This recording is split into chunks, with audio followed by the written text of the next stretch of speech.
Olá!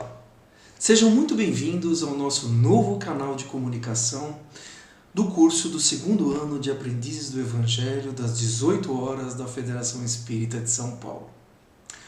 A nossa próxima aula é a 3ª e vamos falar sobre a parte A, que trata especificamente das parábolas de Jesus e seus ensinamentos relativos à valorização do trabalho.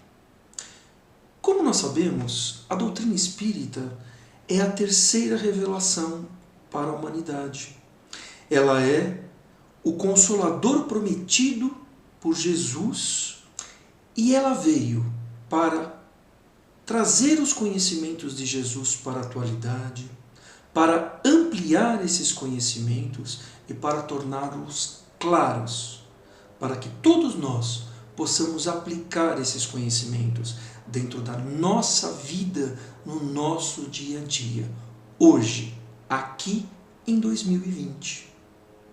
Então, o que a doutrina espírita tem para nos falar a respeito desses ensinamentos de Jesus? A doutrina espírita nos mostra que todos nós fomos criados simples e ignorantes como um princípio inteligente. Este princípio inteligente necessita se ligar à matéria para que possa evoluir. E é nesse ponto que começam os estágios do princípio inteligente. Primeiro no reino mineral, depois no reino vegetal e em seguida no reino animal, passando por diversas espécies. E durante esse processo é formado o nosso perispírito, até o momento em que este princípio inteligente e seu perispírito tenham já a formação e a evolução necessárias para encarnar no reino hominal. É neste ponto que ainda a doutrina espírita não nos esclarece como isso é feito, a forma que é feito, onde é feito. Mas nós sabemos que neste processo o princípio inteligente passa a ser espírito. As leis divinas são gravadas em nossa consciência. Então todas as leis criadas por Deus passam a fazer parte de nós. Então nós temos dentro de nós todo esse conhecimento. Neste momento é nos dado o livre-arbítrio e a consciência de nós mesmos. E é a partir deste ponto, já como espíritos, que nós vamos começar o nosso processo encarnatório. Notem que, antes de nos tornarmos espíritos, enquanto princípio inteligente, nós estagiávamos nos reinos da natureza. Não podemos falar em encarnações.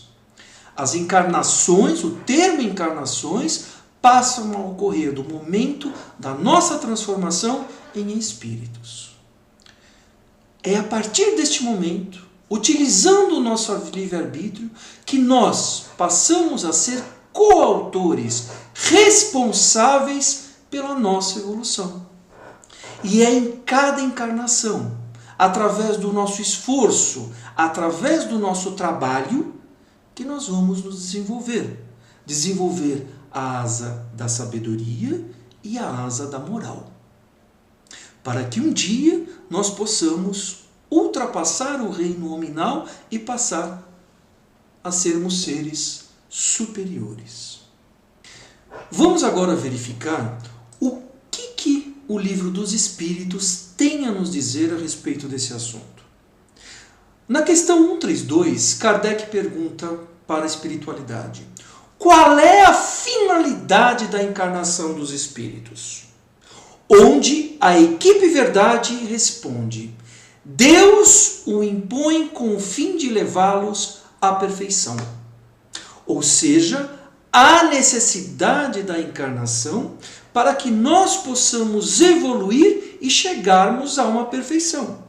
Lembrando sempre que a perfeição nossa é uma perfeição relativa. Jamais chegaremos a perfeição absoluta, que esta pertence somente a Deus. E a equipe Verdade nos coloca ainda uma segunda função da encarnação, que é a encarnação tem ainda outra finalidade, que é a de pôr o espírito em condições de enfrentar a sua parte na obra da criação. Isso significa que nós temos uma função social, uma missão com a nossa sociedade, com o nosso planeta, com a evolução do universo. Então, toda a encarnação ela tem uma dupla finalidade: a evolução individual do espírito e a sua contribuição na evolução do universo. Desde as funções mais simples até as mais complexas, todos têm a sua importância na obra da criação.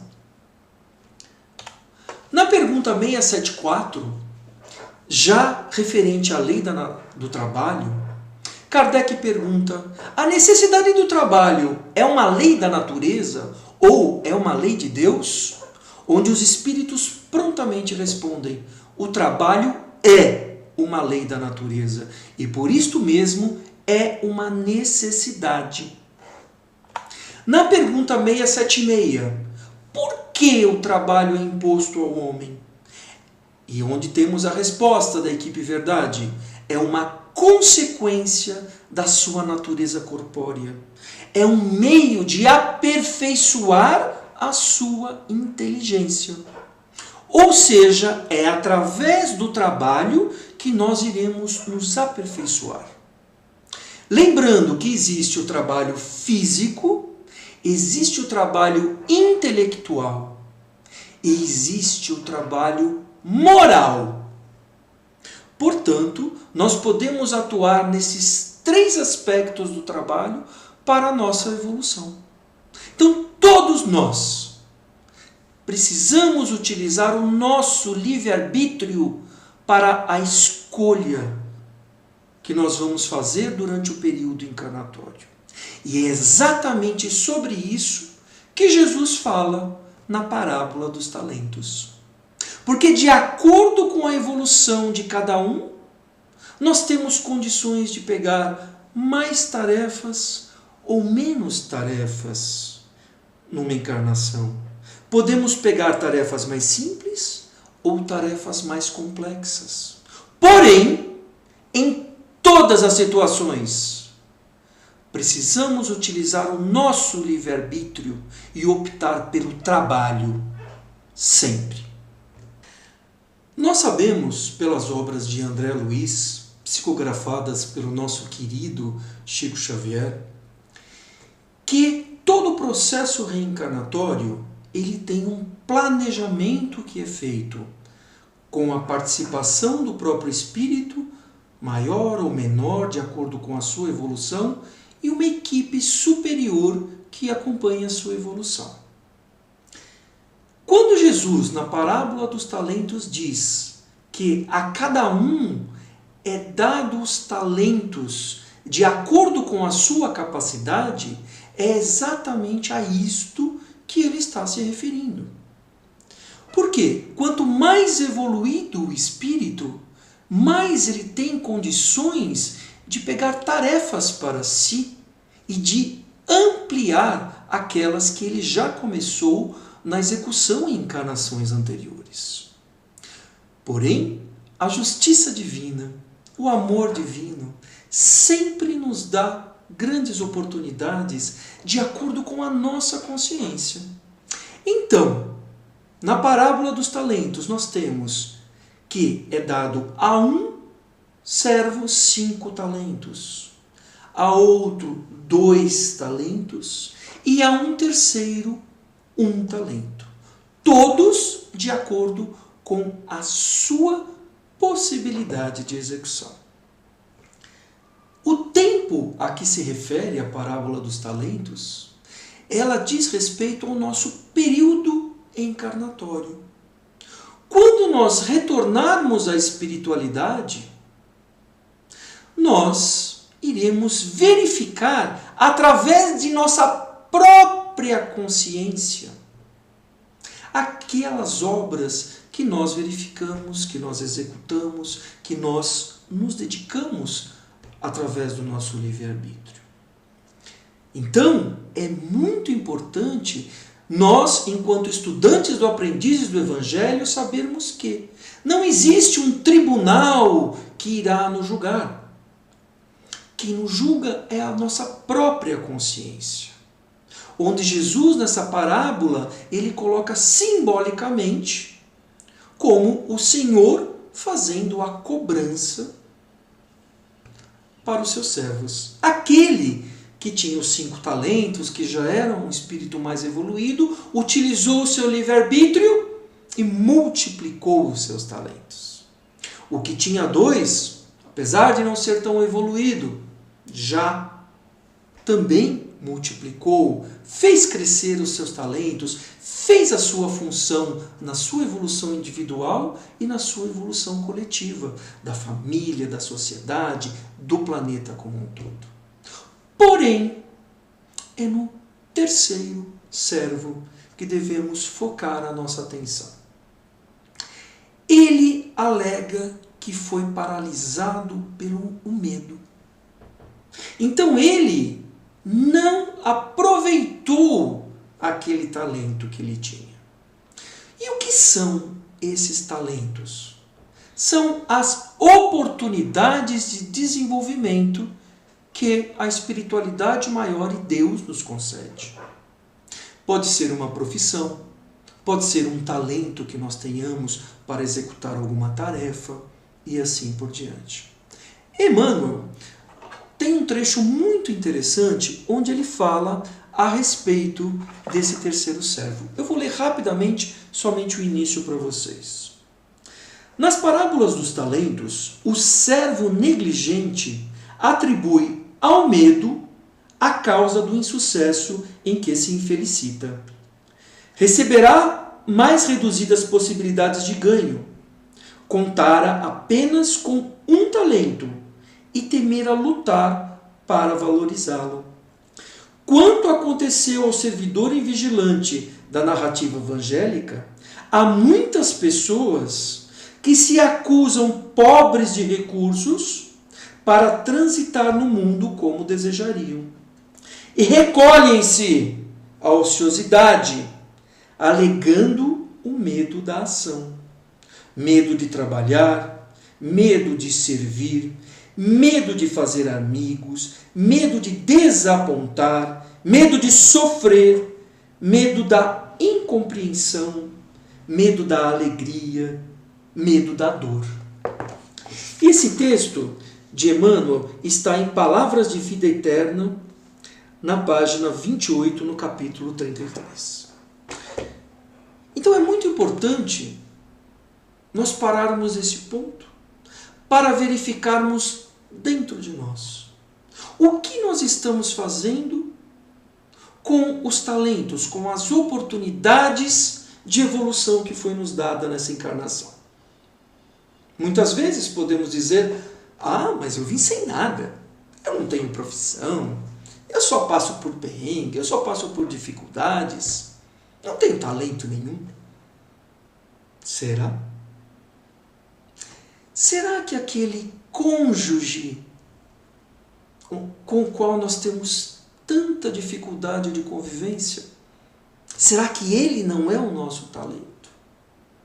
Será que ele não é a nossa oportunidade de semearmos o perdão, a paciência, o amor, a renovação de laços que no passado podem ter sido pautados pela dor, ao invés de pelo amor? Será que não é naquele filho difícil, naquele pai, naquela mãe, naquele irmão complicado, que nós temos a oportunidade de colaborar no universo para a disseminação do amor? E precisamos lembrar que a parábola dos talentos, ela nos coloca aqui: se não utilizarmos os nossos talentos, nós seremos jogados para fora, seremos mandados para um lugar que tenha sofrimentos, que isso significa perante o ensino da doutrina espírita? Significa que, ao não cumprir com as tarefas encarnatórias que nós mesmos nos propusermos, nós, não é um tribunal, não, somos nós, a nossa consciência, após o desencarne, é que nós vamos, naquele momento, verificar o tempo desperdiçado.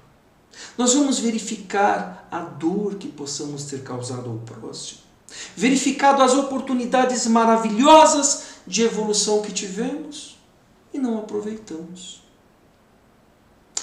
E é nesse momento que a nossa consciência vai se sentir culpada, o nosso padrão vibratório vai cair, e é esse padrão vibratório que vai nos sintonizar com as instâncias inferiores, com os umbrais, com as zonas de sofrimento.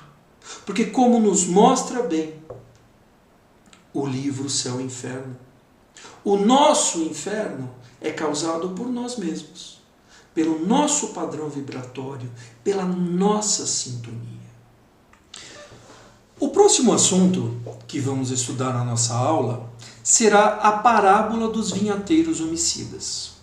Então eu vou pedir para vocês, por favor, para vocês pegarem aí uns 3, 4 minutinhos, abram o livro-texto, terceira aula, parte a segunda parábola, que é a parábola dos vinhateiros homicidas. E vou pedir-lhes, por favor, vamos ler esta parábola, vamos compreender a simbologia utilizada por Jesus, e é muito importante que nós contextualizemos esta parábola. A parábola dos vinhateiros homicidas, ela foi pronunciada por Jesus já no final do seu apostolado, quando ele foi para Jerusalém para cumprir a parte final de sua missão. Ela tem um cunho político, onde ela mostra a importância daqueles aos quais Deus confiou as suas leis para serem transmitidas para a população. Apesar de todos nós já termos guardado isso no nosso espírito, durante os processos reencarnatórios, nós, pela nossa ligação à matéria, simplesmente esquecemos disto. Então cabe àqueles a quem dado o poder da palavra e do conhecimento, despertar aquilo que todo ser humano já tem dentro de si. E para essa parábola dos vinhateiros homicidas, eu apenas gostaria de fazer 2 observações. SEB. O que é um SEB? SEB, na verdade, é um cercado. Ou seja, ele indica que Deus construiu uma área específica para o trabalho, para o desenvolvimento da humanidade. E está se referindo ao planeta Terra, que ele tem um tamanho específico. Ele tem uma atmosfera específica que é o lugar de desenvolvimento de toda a humanidade. E o que é um lagar? O lagar é um local onde nós fazemos vinho. É aquele local onde nós separamos o suco para depois podermos processá-lo em N processos diferentes, para que ele se transforme numa bebida purificada. O lagar, nessa parábola, ele tem a função da purificação espiritual que o espírito pode fazer durante o seu processo reencarnatório, através da conscientização de tudo aquilo que ele está errando e na tomada da decisão do que ele vai fazer. Então, sempre utilizando o livre-arbítrio. Agora, ao terminarmos de ler esta parábola, é importante que nós perguntemos: o que nós estamos fazendo com todo esse ensinamento que já tivemos durante a nossa encarnação a respeito das leis divinas. Afinal, já estamos no segundo ano do curso de aprendizes do Evangelho. Será que muitos conhecimentos que vieram para nós não foram mortos aqui no nosso coração e esquecidos e não foram praticados? É essa a resposta que nós vamos conhecer de todos nós durante a nossa aula. E agora, para finalizar, nós vamos também tratar em nossa aula do importante ensinamento de Jesus que foi proferido no Sermão da Montanha. Notem que nós que somos aprendizes do Evangelho precisamos ter o hábito da leitura direta dos textos na Bíblia. Por quê? Porque muitas pessoas, não estou dizendo nada a respeito de nós, mas muitas pessoas consideram que o Sermão da Montanha, ele é composto exclusivamente das bem-aventuranças. E não é verdade. Temos ali um conjunto muito grande de ensinamentos, inclusive este relativo à execução do trabalho, à execução das nossas tarefas reencarnatórias. E não apenas a aparência da execução dessas tarefas. Lembrando-se que nós viemos aqui para evoluir. E qual é esse ensinamento? Que é o famoso reconhece-se o cristão pelas suas obras. Obra implica em se trabalhar para executá-las. Nenhuma obra vai ser feita caída do céu ou materializada. Não é verdade? Por mais que nós já conheçamos a ideoplastia. Então, o que Jesus nos diz? Que nem todo aquele que me diz Senhor, Senhor, entrará no reino dos céus, mas sim aquele que faz a vontade de meu Pai que está nos céus. Então, aí surge aquela primeira pergunta.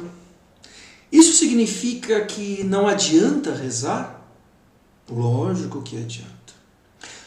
Todas as nossas preces, elas são direcionadas a Deus, direcionadas à espiritualidade maior, e elas têm algum tipo de resposta. Nem que a resposta seja você próprio precisa realizar. Então, todos nós temos a obrigação da transformação interior, da aplicação dos ensinamentos de Jesus.